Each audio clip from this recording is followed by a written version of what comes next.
Hello बच्चों।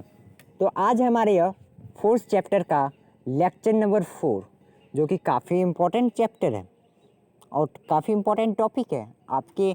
आप अब आप यह लेक्चर को देखने के बाद समझ जाएंगे कुछ अच्छी बातें और अपने बगल वालों को समझा पाएंगे, अपने छोटे भाई को, जो ऐसा क्यों होता है एटमॉस्फेयर में। तो क्या होता है एटमॉस्फेयर में, ये बातें हम जानने के लिए काफ़ी बेताब हैं। इस बेताबी को ख़त्म करते हुए अब हम स्टार्ट करते हैं अपना एटमॉस्फेरिक प्रेशर, जो कि काफ़ी इम्पोर्टेंट टॉपिक है। We all know that there is a air all around us. तो जैसा कि हम जानते हैं कि हमारे आसपास में एयर है। It is the earth's gravitational pull that hold the air around us. अभी एयर हमारे पास क्यों है? क्यों नहीं अदर प्लैनेट्स पे एयर है, एटमॉस्फेयर है? क्यों नहीं मून पे एटमॉस्फेयर है? ऐसा इसलिए क्योंकि हमारा जो अर्थ है इसके पास एक ग्रेविटेशनल फोर्स है जो सभी चीज़ों को अपने पास रखता है। ये किसी को अपने से दूर नहीं जाने देता है। तो यह एयर को जो है बाइंड करके रखता है और होल्ड करके रखता है। इसलिए हमारे एटमॉस्फेयर में जहाँ तक इसका क्षमता है हमारा ये ग्रेविटेशनल फोर्स का, वहाँ तक ये अपने एटमॉस्फेयर को रखता है बांध के। ओके, अब देखिए पढ़ते हैं आगे। This envelope of air around the earth is known as atmosphere. इसी एयर को हम एटमॉस्फेयर कहते हैं। It extends up to nearly 1000 kilometre above the surface of the earth. तो यह अर्थ के सरफेस के ऊपर आप अगर 1000 किलोमीटर तक जाइएगा, वहाँ तक हमारा ये एटमॉस्फेयर पाया जाता है। बट जब उसके ऊपर आप जब जाइएगा तो ये हमारा एटमॉस्फेयर वहाँ पे ख़त्म हो जाएगा। वहाँ पे आपको एयर के नाम की कोई चीज़ ही नहीं मिलेगी। तो the weight of this huge mass of air exert a pressure at all the points and at all the objects on the earth. We call this pressure as the atmospheric pressure or air pressure. तो अब जो atmospheric pressure, air pressure है, ये दुनिया में जितने सारे वस्तु हैं, चाहे आपका एक पेंसिल हो या आपका कोई एक रबर या आप अपने पॉकेट मनी में या अपने गुल्लक में कोई पैसे छुपा के रख रहे हो, ये सभी पे एक्ट हो रहे हैं। ये एयर का जो फोर्स है, एयर पे एटमॉस्फेरिक प्रेशर, ये सभी पे एक्ट हो रहा है। जितने सारे थिंग्स हैं हमारे अर्थ पे, तो इसी को हम कहते हैं एटमॉस्फेरिक प्रेशर या एयर प्रेशर। ओके, अब जो है we now know that pressure is a thrust per unit area. तो जैसा कि हमने प्रेशर का डिफिनेशन देखा था पिछले लेक्चर में काफ़ी अच्छे से, pressure is equal to force by area. Okay, तो let we know that pressure is thrust per unit area. We imagine a unit area at a place on earth. Let the height of that atmosphere above the place be h. The weight of an object, the weight of an air column contained in a cylinder of height h having the base of unit area is the atmospheric pressure at that place. Why is it? मैं इसको आपको समझाने वाला हूँ, अच्छे से पहले पढ़ लेते हैं। Why is it that we do not feel this large atmospheric pressure acting on us all the time? We do not normally feel it because there is also a pressure inside our bodies that is almost same as the external air pressures. This internal air pressure cancel the effects of these outside pressures and save us from getting crushed under it. ये line काफ़ी important है, ये paragraph. Okay, अब देखिए जो बात है हमारा वो क्या है। कहता है कि एटमॉस्फेयर कैसे कोई ऑब्जेक्ट पे एक्ट करता है, किस चीज़ पे वो निर्भर करता है। तो सपोज कर लो कि यह हमारा एक कोई सिलेंड्रिकल पाइप है। तो ये जब अपने ग्राउंड पे खड़ा होगा, अपने ग्राउंड पे जब ये खड़ा होगा तो इसके पास कुछ सरफेस एरिया ही पे नहीं, ये कुछ एरिया लेके ही ना ग्राउंड पे खड़ा होगा। और ऊपर वाले एरिया पे, ऊपर मैंने जैसा कि आपको बताया था प्रेशर किस किस चीज़ पे निर्भर करता है, वो निर्भर करता है कितना उस पर फोर्स एक्ट हो रहा है और वो सरफेस एरिया पे। तो इसलिए आप ध्यान से समझ लो इस बात को। ओके, तो यही बात कही गई है पहले पैराग्राफ में। अब देखिए हम दूसरा पैराग्राफ को समझते हैं। जब आपके मन में क्वेश्चन अराइज होता होगा कि हमारे शरीर पे जब एटमॉस्फेयर से इतने सारे प्रेशर हम पे एक्ट होते हैं तो हमें एहसास क्यों नहीं होता है।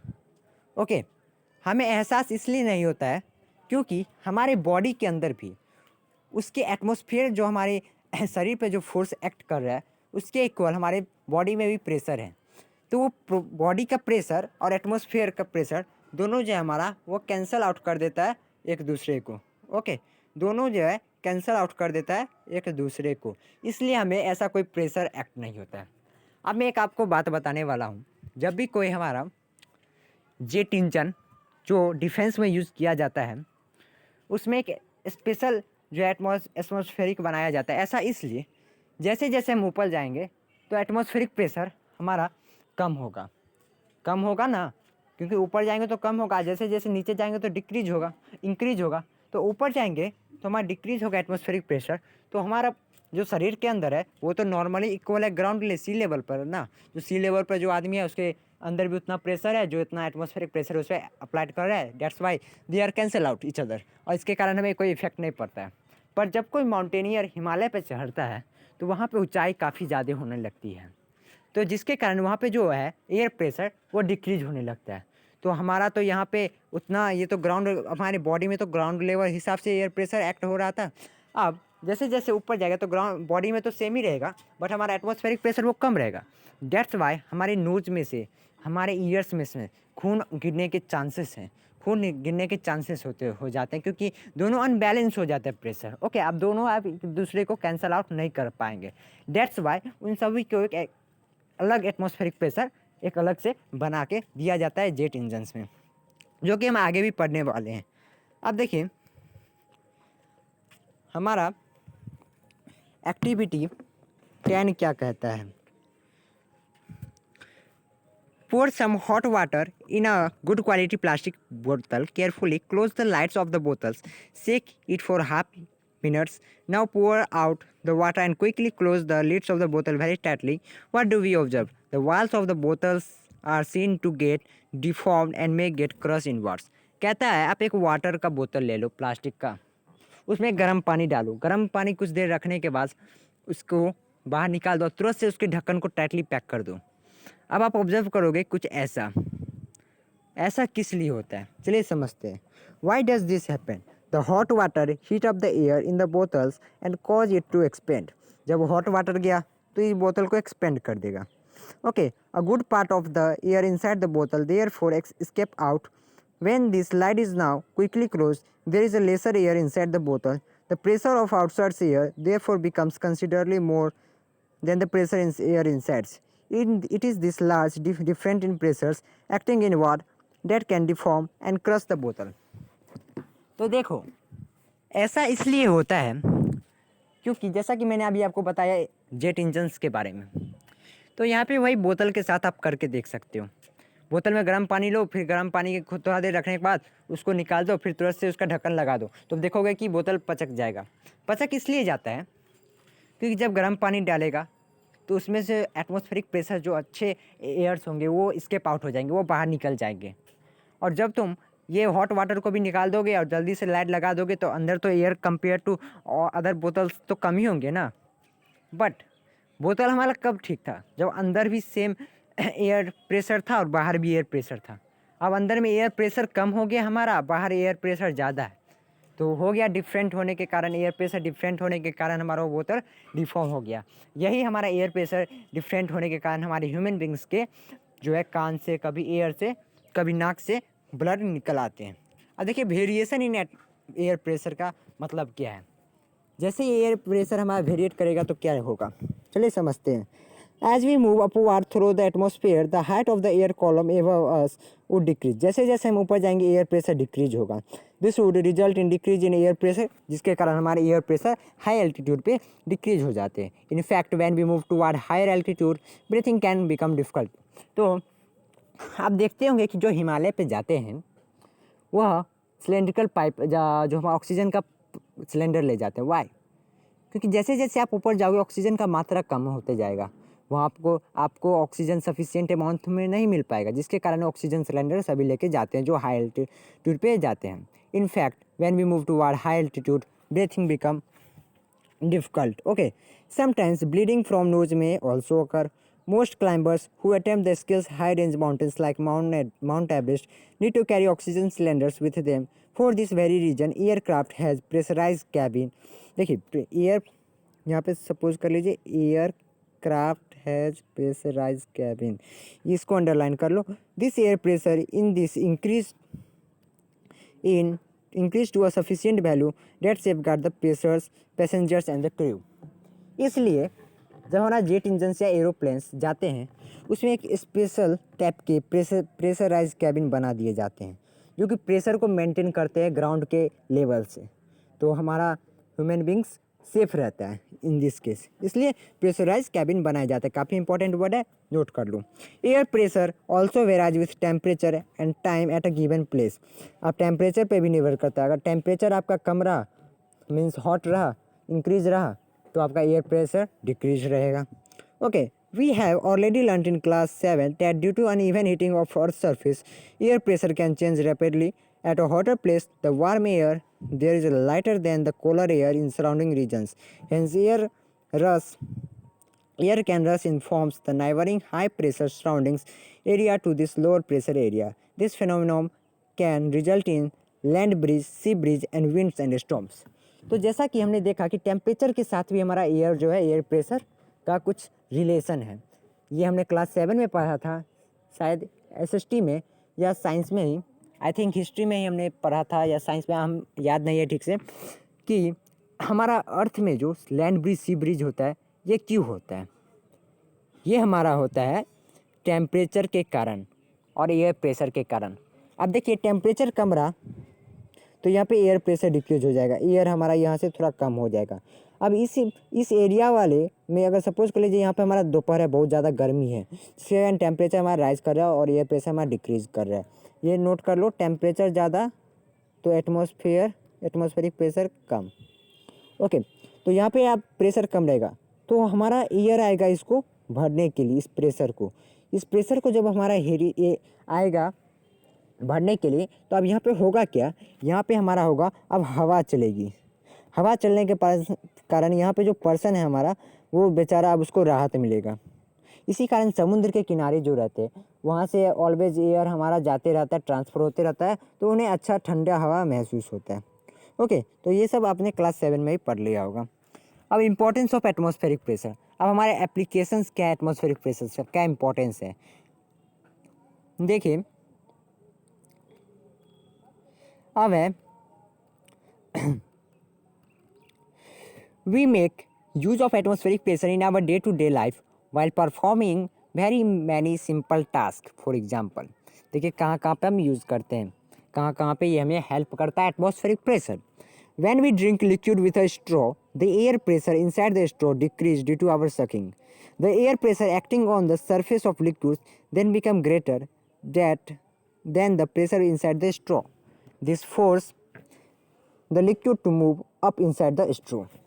अब आप जब जूस पीते हो तो उसमें आप एक स्ट्रॉ डालते होगे, पाइप डालते होगे, तो जब आप तो खींच रहे हो, आपने कभी सोचा इसके बारे में कि ये लिक्विड आ कहाँ से रहा है? आप सोच रहे होंगे कि मैं अपना जो फोर्स लगा रहा हूँ उससे आ रहा होगा। सुनिए इधर क्या है इसके पीछे का राज। इसके पीछे का राज यह है कि हमारा पहले जब आप एक स्ट्रॉ लाएं उसमें अभी एयर प्रेशर अच्छा से मेंटेन है, बट जब आप उसको लिक्विड में डालें और पहली बार सक किए तो उसका जो एटमॉस्फेरिक प्रेशर है वो आपने खींच लिया तो अब उसका तो एटमॉस्फेरिक प्रेशर जो इनसाइड द स्ट्रॉ आपका डिफरेंट हो जाएगा कंपेयर टू लिक्विड पे जो पड़ रहा था, ये हमारे एटमॉस्फेयर में जो नॉर्मल था। तब उसमें होगा कि हमारा इन दिस केस स्ट्रॉ जो है हमारा, जैसा कि लिक्विड पे हमारा फोर्स एग्जर्ट हो रहा है, लिक्विड पे फोर्स एग्जर्ट होगा, वो आप ठेलेगा किसके अंदर, वो आप ठेलेगा इनबैलेंस प्रेशर होने के कारण अब वो लिक्विड स्ट्रॉ के अंदर चला जाएगा, जिसके कारण हमारा लिक्विड जो है वो स्ट्रॉ से बाहर निकलता है। अब सकिंग के भी मदद से, हमारे चूसने के भी मदद से जो है वो बाहर निकलता है, बट जो है मेन काम वो लिक्विड डालता है। लिक्विड पे जब प्रेशर पड़ता है वो बॉटम से वो जो मारता है उसके ऊपर।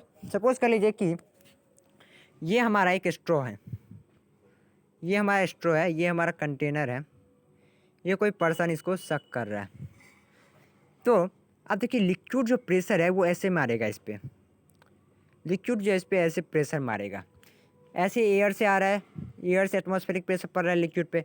ओके, तो ऐसे ऐसे आते रहेगा, बार बार हम चेक करेंगे तो एटमॉस्फेरिक प्रेशर इनबैलेंस रहेगा स्ट्रॉ और लिक्विड के बीच में। दैट्स वाई जो है हमारा बार बार लिक्विड आते रहेगा अपर सेकेंड पे। तो यही बात है, हमारा एक यूजेस था। आई होप आप ये कंसेप्ट समझ गए होंगे जो है हमारा फर्स्ट वाला। नहीं समझे तो कमेंट बॉक्स में प्लीज़ बोले, but I hope you will understand very nicely. अब जो सेकेंड है, we sometimes use rubber sucker for installing hooks in a room. Okay, when we press the sucker, the air between the air sucker as well as and the wall get forced out. Hence, the air pressing on it from outside holds it firmly against the wall. If we wish to pull the sucker off the surface, the force applied by us has to be large enough to overcome these effects of the atmospheric pressure. कहता कहता है कि हमारा कोई एक rubber sucker होता है, ये मे बी. ओके, तो जब इसको आप कोई भी अपने दीवार के वॉल पे डालोगे तो आप देखोगे क्या, जैसे सपोज कर लो ये ऐसे आपने डाला तो यहाँ से जो ये एयर होगा इसको ये फेंक देगा, ऐसे फेंक देगा, और अंदर जो है एयर प्रेशर वो इनबैलेंस हो जाएंगे कंपेयर टू आउटर से. तो जब आप इसको खींचोगे तो यहाँ पे क्या होगा, जब आप इसको खींचोगे उस लकड़ी की मदद से, इसमें एक जैसा कि आप देख रहे होंगे यहाँ पे लकड़ी लगा हुआ रहता है, जब इस लकड़ी से आप जब इसको खींचोगे तो आप देखोगे क्या कि आपको कठिनाई हो रही थी और खींचने में ज़्यादा फोर्स एग्जर्ट कर रहा है. तो ये क्यों, ये एटमॉस्फेरिक प्रेशर के कारण. एक्टिविटी 11 पर हो, समझ जाओगे. To get estimate of the atmospheric pressure using an air sucker, take a good quality rubber sucker, press it hard on the smooth plain surface of the plastic stool and make it stick to the surface. We can now lift the stools by the rubber sucker as shown in figure. कहता है एक अच्छे company का जो है rubber sucker ले लो, उसको अपने एक प्लास्टिक के टेबल पे चिपकाओ. अब प्लास्टिक का टेबल ज़्यादा भारी भी नहीं होना चाहिए, हल्का कम होना चाहिए. नाउ अब जब जो इसको खींचोगे तो आप देखोगे क्या, जो आपका टेबल भी ऊपर इसके साथ आ रहा है. ऐसा क्यों? Now keep some books on by one on the top of the stool. What do we observe? Does the sucker will even stuck to the stool? Add more books till the stool falls down. The weight of the books at this point divide the area of contact of the sucker. Give us a rough estimate of the atmospheric pressure. तो जैसे जैसे book डालते जाओगे तो एक ऐसा time आएगा कि अब वो स्टूल हमारा गिर जाएगा. ओके, तो ऐसा इसलिए हुआ कि हमारा जो वो सरफेस एरिया को जो पकड़े हुए था टेबल के, आप जैसे जैसे बुक जा रहे हैं तो ऊपर का जो फोर्स हमारा उस पर ज़्यादा अप्लाइड हो रहा है, जिसके कारण उसको आप उस एरिया को, उस टेबल के एरिया को उसको छोड़ना पड़ रहा है. अब फोर्स एंड प्रेशर का जो हमारा एक कॉन्सेप्ट मैप है, यही बात है कुछ रिलेटेड, जिसमें मैं आपको एक प्रेशर का और फोर्स का समरी जल्दी से बता देना चाहता हूँ. इसके साथ हमारा ये चैप्टर ख़त्म हो जाएगा. काफ़ी इंटरेस्टिंग चैप्टर था, बहुत मज़ा आया पढ़ाने में और पढ़ने में. देखिए कॉन्सेप्ट मैप में फोर्स के बारे में, फोर्स और प्रेशर दो पार्ट है हमारे इस चैप्टर का. फोर्स है नेचर एंड इफेक्ट. नेचर में आते हैं ये वाले पॉइंट्स, इफेक्ट में आते हैं ये वाले पॉइंट्स. कहता है कुड बी पुश और पुल. ओके, और मैंने आपको एक फॉर्मूला बताया था, the rate of change in momentum. आप एक बार लिख लीजिए. द फोर्स का ये डिफिनेशन है. पुश और पुल को छोड़ दीजिए, वो बहुत पुराना हो गया. Okay, the rate of change in momentum, ये सभी बातें आप क्लास 9 में समझ जाओगे. वहाँ पे यही जो है आपका रहने वाला है डेफिनेशंस फोर्स के. The rate of change in momentum. Okay, चलिए अब पढ़ते हैं आगे क्या है हमारा. Arise due to the interactions between objects. जब भी दो ऑब्जेक्ट हमारे कॉन्टैक्ट में आते हैं तब होता है, और जब कॉन्टैक्ट में रहते तब भी होता है. Can act on an object with और without being in contact. Contact में रहेंगे तब भी एक्ट होगा, जैसे मस्कुलर फोर्स, फ्रिक्शनल फोर्स. और जब कॉन्टैक्ट में नहीं रहेंगे तब भी हमारा जैसे electric force, magnetic force, gravitational force. Third है हमारा force has both direction as well as magnitude. Force के पास दोनों डायरेक्शन है और मैग्नीट्यूड भी है. ओके, आप देखिए इफेक्ट्स क्या है इनके. State of rest of an object. जो ऑब्जेक्ट हमारा मोशन में रहेगा उसको रेस्ट में ला देगा, जो ऑब्जेक्ट हमारा रेस्ट में लाएगा उसको मोशन में भी ला सकता है. ओके, ये सभी बातें हैं. May cause change in state of motion of an object, मतलब मोशन में रहेगा तो रेस्ट में ला सकता है, यही बात इसमें कही गई है. थर्ड में कही गई है शेप और साइज भी कोई भी ऑब्जेक्ट का चेंज कर सकता है. ये सभी बातें हमने काफ़ी डिटेल से पढ़ा. अब प्रेशर के बारे में आते हैं. प्रेशर के बारे में पढ़ते हैं कुछ इंपॉर्टेंट बातें, समरी. ओके, प्रेशर का जो फॉर्मूला होता है, जैसा कि मैंने आपको बताया, थ्रस्ट बाय एरिया, जिसको कहते हैं फोर्स बाय एरिया भी. ओके, लेक्चर ठीक, इससे पहले वाला लेक्चर काफ़ी इंपॉर्टेंट था, इसलिए आप उसे तो बिल्कुल देख लीजिए. फोर्स के बारे में समरी में मैंने पूरे अच्छे से बता दिया फोर्स के बारे में. अब कहता है क्या, pressure due to solid. Pressure due to solid भी होता है, pressure due to liquid, pressure due to gases. तो देखिए प्रेशर ड्यू टू सॉलिड होता है, जैसा कि हमने पढ़ा था पहले, वो फोर्स में आ जाता है। प्रेशर ड्यू टू सॉलिड, जो सॉलिड जब कोई फोर्स इफेक्ट करता है, जब कोई लिक्विड करता है उसको हम बोलते हैं लिक्विड स्टैटिक प्रेशर। तो जब कोई लिक्विड से हमारा फोर्स एक्सर्ट होता है उसको कहते हैं लिक्विड स्टैटिक प्रेशर, और जब कोई गैसेस से हमारा प्रेशर अप्लाइड होता है उसे कहते हैं एटमॉस्फेरिक प्रेशर। ओके, तो तीनों बात हमने पढ़ा, सॉलिड से भी जो प्रेशर अप्लाइड होता है, जो लिक्विड से भी और जो गैसेस से भी। गैसेस को बोलते हैं एटमॉस्फेरिक प्रेशर, लिक्विड वाले को बोलते हैं hydrostatic pressure. Pressure an important role in our day to day life, जैसा कि हमने देखा एटमॉस्फेरिक प्रेशर का डे टू डे लाइफ में एक्टिविटी। Okay, applications. अब देखिए प्रेशर ड्यू टू लिक्विड, ये काफ़ी इंपॉर्टेंट पॉइंट है, ये समझिए अच्छे से। Liquid pressure depend on Heights of the liquid columns and density of the liquid. तो लिक्विड प्रेशर क्या क्या चीज़ पे निर्भर करता है, height of the column, okay, and density of the liquid, liquid के डेंसिटी पे भी और कॉलम का भी।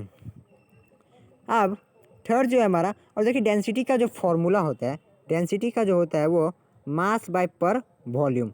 मतलब क्या, वॉल्यूम बड़ा, मास ज़्यादा तो प्रेशर ज़्यादा, वॉल्यूम कम, मास भी कम तो प्रेशर क्या होगा हमारा, ज़्यादा। तो ये यहाँ से आप ये भी समझ सकते हो कि मैं आपको अच्छा से एक बार और समझा ही देता हूँ प्रेशर के बारे में। रुक जाइए 1 मिनट। देखिए डेंसिटी का हमारा फॉर्मूला क्या, मास बाय वॉल्यूम।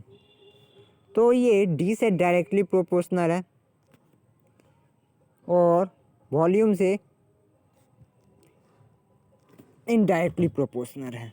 तो वॉल्यूम कम डेंसिटी ज़्यादा, वॉल्यूम ज़्यादा डेंसिटी कम, मास ज़्यादा डेंसिटी ज़्यादा, मास कम डेंसिटी ज़्यादा, इसी का मतलब होता है डेंसिटी।